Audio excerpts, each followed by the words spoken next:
Ito na naman guys, Casemiro versus ni Tumwa highlights. Panoorin po natin yan guys. Ang lakas talaga ni Casemiro. Pinaluho niya sa ni Tumwa. To guys so, left, right, uppercut. So ang lakas talaga guys.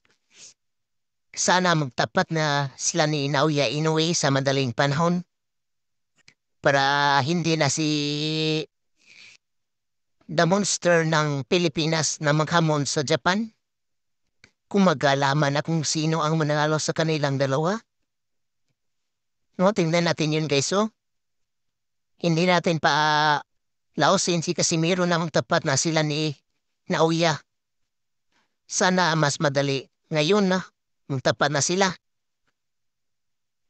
So guys, tingnan natin yung guys oh. Yun sa Manila lang yun. Naglaban si Casimiro at saka si Nitumba. Yun, tingnan natin yung highlights nila.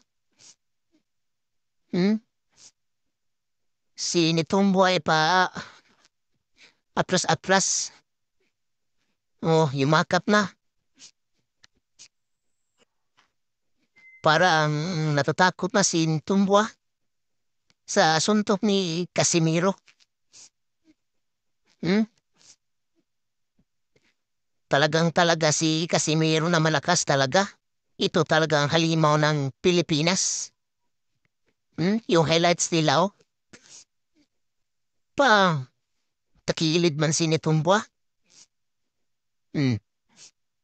Hindi talaga tinamaan si Nitumba ng solid na pants ni Casimiro. Pag tinamaan siya ng right hook, siguradong hindi na makababangon si Nitumba. Malakas talaga si Nitumba.